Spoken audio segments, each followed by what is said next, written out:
삶에 또 여러분의 가정에 하나님의 은혜가 충만하시기를 기원합니다. 아멘.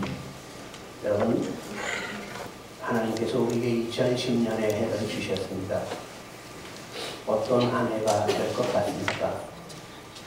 많은 사람들은 어려운 한 해가 되지 않을까, 조금 나아지기는 하지만 오히려 새로운 어려움이 찾아오는 한 해가 되지 않을까 염려하고 근심합니다. 그러나 하나님의 자녀인 우리들에게는 분명히 복된 한 해가 될 것입니다. 이제 이 은혜를 우리 모두가 함께 나누기를 원하면서 하나님의 말씀인 로마서 15장 13절의 말씀으로 우리 옆에 분들하고 우리 세대의 인사를 나누도록 하십시다.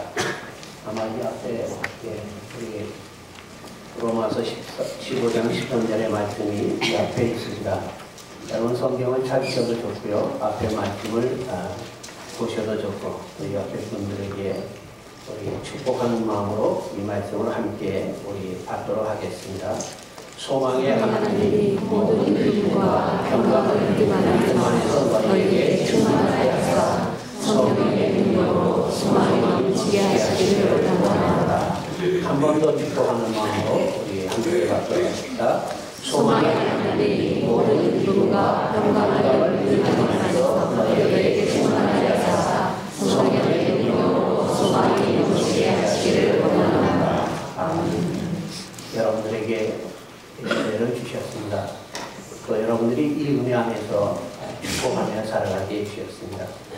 우리 새해 선물을 옆에 분들과 하나님의 은혜 안에서 마음껏 나누시게 되기를 바랍니다. 우리 이 은혜와 함께 하나님께서는 새해를 맞이하는 우리 모두에게 큰 선물을 주셨습니다.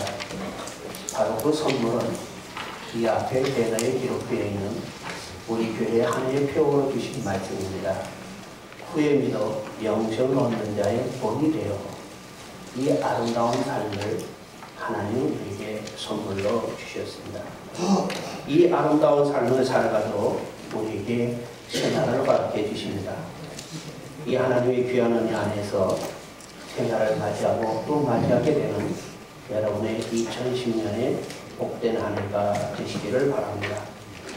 하나님은 우리를 위해서 역사하십니다. 지금도 역사하십니다. 하나님은 우리 안에서 우리를 빚어가시며 후에 믿어 영생을 얻는 자의 본이 되어 나타나도록 우리 안에서 역사하십니다. 제가 여러분에게 이렇게 말씀을 드리면 어쩌면 여러분은 새해를 맞아서 첫 주에 목사님이 우리에게 덕담으로 주시는 말씀이다 이렇게 생각하실지 모릅니다. 그러나 이것은 제가 여러분에게 드리는 덕담이 아닙니다. 하나님이 믿는 자들 안에 나타내 보여주신 하나님의 놀라운 믿음의 역사요, 은혜의 역사입니다. 우리는 그 사실을 데살로니가전서 1장 4절에서부터 7절까지 있는 말씀을 통하여 분명히 알게 됩니다. 제가 여러분에게 말씀을 공독해 드립니다. 하나님의 사랑하심을 받은 형제들아 너희의 택하심을 아노라. 이는 우리 복음이 너희에게 말로만 이른 것이 아니라 또한 능력과 성령과 큰 확신으로 되는 것입니다. 우리가 너희 가운데서 너희를 위하여 어떤 사람이 된 것은 너희 다 아는 바와 같으니라. 또 너희가 많은 환난 가운데서 성령의 기쁨으로 말씀을 받아 우리와 주를 본받은 자가 되었으니 그러므로 너희가 마케도냐와 아가야에 있는 모든 믿는 자의 본이 되었느니라. 사도 바울이 데살로니가 교회 성도들에게 전하는 하나님의 말씀입니다. 데살로니가 교회 성도들은 많은 어려움 속에 있었습니다. 시련 속에 있었습니다. 환난 속에 있었습니다. 그러나 하나님의 말씀을 성령 안에서 기쁨으로 듣고 또한 따름으로 하나님은 그들에게 믿는 자의 본이 되어 나타나는 놀라운 은혜의 역사를 더해 주셨습니다. 바로 이 은혜는 우리들의 한 해를 살아가도록 하나님 2010년을 우리에게 주셨습니다. 이 은혜를 믿고 이 은혜 안에서 2010년의 한 해를 힘차게 살아가는 여러분 모두가 되시기를 바랍니다. 때를 얻든지 얻지 못하든지 상관이 없습니다. 기회가 주어지든지 주어지지 못하든지 상관이 없습니다. 가난해도 상관이 없고 배우지 못해도 상관이 없고 나무기에 거달 것 없어도 상관이 없습니다.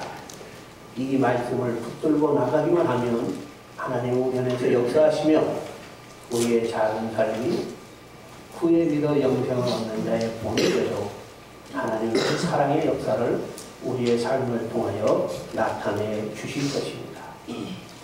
여러분이 잘 아는 요셉을 이 시간에 잠시 우리 생각해 보십니다. 우리 창세기에 있는 말씀에 보면 특별히 39장에 이런 이야기가 있습니다. 요셉이 보디발에 복을 끼쳤다. 보디발의 집에 복을 끼쳤다 하는 말씀이 있습니다. 여러분, 요셉이 보디발의 집에 복을 끼칠 때 그는 어떤 사람이었습니까? 그는 보디발의 집에 종이었습니다. 노예로 팔려와서 종으로 사는 그런 사람이었습니다. 그 뒤에 창세기 40장에 있는 말씀에 보면 더 놀라운 말씀이 있습니다. 요셉이 가는 곳마다 복을 끼치는 사람이 되었습니다. 창세기 40장에는 그가 원하지 않게 감옥에 갇히게 되었습니다. 거기에서 바로왕의 두 신하를 만나게 됩니다. 그들이 불안해할 때 그들의 꿈의 이야기를 듣고 그들의 꿈을 풀어줌을 통하여 그들에게도 복을 끼치는 사람이 되었습니다. 여러분, 누가 누구에게 복을 끼칠 수 있습니까? 누가 누구에게 본이 될 수가 있습니까? 주인과 종 사이에 누가 본이 될 수 있느냐 말입니다. 주인이 종에게 본이 되고 주인이 종에게 복을 끼치는 것이 우리가 생각하는 상식이요 세상의 이치입니다. 그러나 요셉은 종이 되었음에도 그 주인 보디발의 집에 복을 끼치는 자가 되었습니다. 주인 보디발의 본이 되는 삶을 살았습니다. 많이 배우지 못했지만 어려서부터 노예로 팔려서 모진 고생 속에 자라왔지만 많이 배워서 왕의 신하가 된 두 사람에게 복을 끼치고 그들 앞에 본이 되는 삶을 요셉은 살 수 있었습니다. 바로 이것이 믿는 자 안에서 나타내 주시는 하나님의 은혜의 역사인 것입니다. 이 은혜로 하나님은 우리 모두를 붙들어 주시겠다고 약속해 주십니다. 여러분, 요셉에게 지식이 있었습니까? 요셉에게 경험이 있었습니까? 그에게 가진 무엇이 있었습니까? 그는 아무것도 갖지 못했습니다. 그러나 그에게 한 가지 있는 것이 있었습니다. 그것은 하나님께서 주신 약속에 대한 믿음이었습니다. 하나님이 그에게 꿈으로 보여주셨지만 꿈속에서 보여주신 하나님의 약속을 믿고 그는 노예 생활을 할 때나 감옥에 갇혀있을 때나 하나님의 약속을 믿고 그 약속의 말씀을 붙들고 그 말씀 안에서 살아가기를 원하며 하나님이 자기를 빚어주실 것을 원했습니다. 그래서 그는 놀랍게도 가는 곳마다 복을 끼치고 가는 곳마다 본이 되는 삶을 살았으며 애굽의 모든 학자들과 경험이 많은 사람들이 해결할 수 없는 그 땅에 찾아온 7년의 재앙을 해결할 수 있는 능력의 사람으로 나타나게 되었던 것입니다. 많이 배우면 배울수록 많이 배운 사람이 고백하는 이야기가 있습니다. 잘 모르겠다는 것입니다. 여러분, 정말 많이 배운 사람 앞에 가서 이야기를 들어보십시오. 그는 아는 것에 대하여 이야기하면서도 솔직하게 이렇게 고백합니다. 나는 잘 모르겠다. 아직도 나는 잘 모르겠다. 여러분, 우리 교회에 들어오다 보면 우리 교회에 머리털이 있습니다. 수고하고 무거운 짐진 자라 다 내게 오라 하는 그 말씀이 기록되어 있습니다.